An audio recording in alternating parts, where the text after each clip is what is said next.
Goliath. It is the nature of humankind to fear what they do not understand. It's about a giant, 7 feet, 1 inch tall, and as athletic as any man who ever walked the earth. You try guarding that on a basketball court sometime. Jimmy Breslin wrote a famous article that was in the Saturday Evening Post. How many people in any sport has that been said, that the person is going to destroy the game? There's always some amazing number attached to him. 100 points, 50 points a game, on a team winning 33 straight games. It's almost like you imagine him going home at night and thinking, what next? What would be a good number?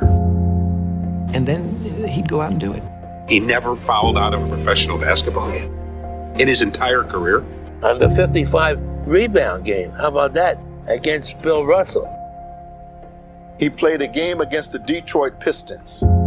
He blocked 26 shots. It's not possible for any human being to do the kinds of things that he was able to do. People sneered and say, all right, big guy, you got an advantage, all you do is score. He said, I'll lead the league in assists next year. How's that? Led the league in assists.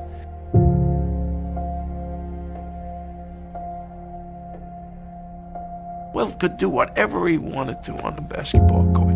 Strong, palmed a bowling ball, a 16-pound bowling ball. Didn't put his fingers in the sockets and the holes, palmed it like that and held it out. In an 80-game season, he played 79 complete games. He missed 8 minutes of one game because it got thrown out. Other than that, he played every moment of every one of those games. That was inconceivable to us. How the hell do you stay so strong all season? How do you avoid fouling out? How do you take a beating every night with guys pushing you, punching you, grabbing you, and come back the next night fresh as a daisy? How the hell do you do this, Wilt? Just one game, 48 minutes a game is really enough, but playing a whole season, 48 minutes a game. I mean, when I look back in retrospect, I say, what were they doing to me? Jesus, it must have been some time when I could have gotten a rest. I know you did a 4.4 and a 40-yard dash. Yeah, you were right. a sprinter. Yeah. I know Jim Brown has wanted to race you. Jim is the most competitive man that I've ever met.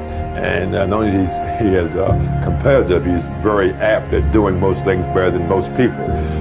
Jim, though, did find it very hard to believe that someone of my size could outrun him at what he was supposed to be very, very good at doing. And he would forever challenge me in races of 40-yard dashes. We'd go out there and do it. I'd go out there and run Jim, beat him, and people would be watching me come back. It would be dark. He says, well, it was close. It was like a tie. I said, come on, Jim. Could never admit it, huh? No. He had a hard time. Even today, he has a hard time admitting it. My thing I liked was to challenge guys who were smaller, guys who were supposed to be quicker, because I think subconsciously I was trying to prove to people it wasn't just my height that was getting me across in these various sports. It was some other intrinsic things that I had, some other properties that I had that made me a good athlete.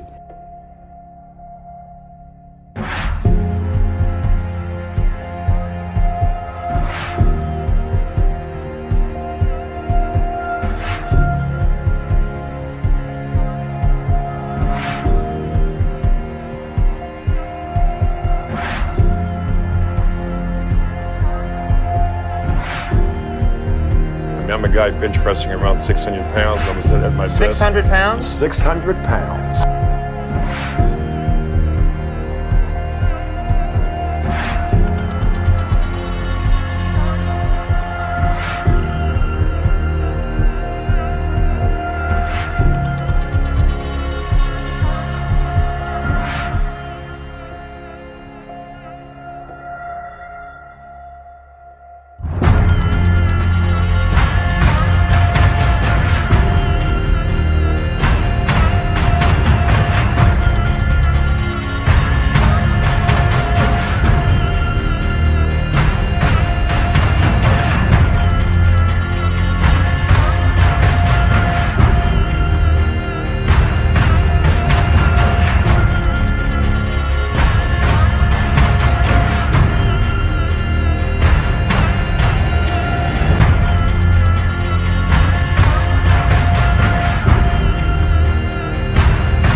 Lenny Wilkins cast off a shot that appeared to be 3 feet above the basket, and Wilt jumped up and caught this ball with one hand. The referee called goaltending, and I hollered at him, "How could you call that goaltending?"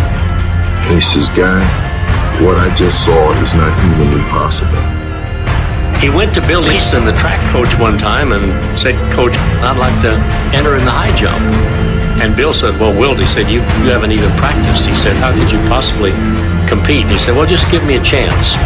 Wilt won the Big 7 high jump championship with no practice at all. Everybody was talking about Chamberlain, this big guy. So I went over to scout the game, and I actually saw this, and I think to this day people don't believe it. But he wasn't at the top of the circle, but he was about 3 steps behind it on a free throw, and he ran to the free throw line, took off, and dunked the ball. He was so great that no matter what he did, people never accepted him as being enough. If you win, everybody says, "Well, look at him, he's that big." If you lose, it's, "How can he lose a guy that size?"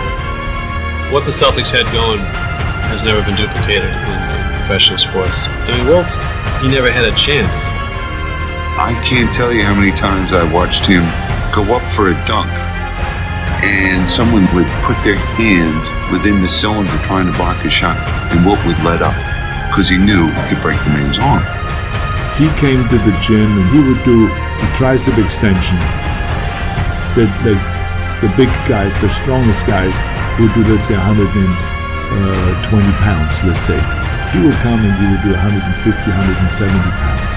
World champion. That's how strong he was. They always said he was by far the strongest person who's ever played in the game. Absolutely. I mean, I remember that he lifted me up like with one arm like nothing. It was like ridiculous. Wilt Chamberlain's playing with 4 of my freshmen, and it's game point. Magic throws the sky hook. Wilt blocks it. Magic calls game. And Wilt says, "That wasn't goaltending. That was a clean block." And Magic took the ball. He said, "Game over, next." And Wilt says, "All right, look, we're going to play a game till 12. Winner stays, and there'll be no more shots made at this basket." He blocked every shot.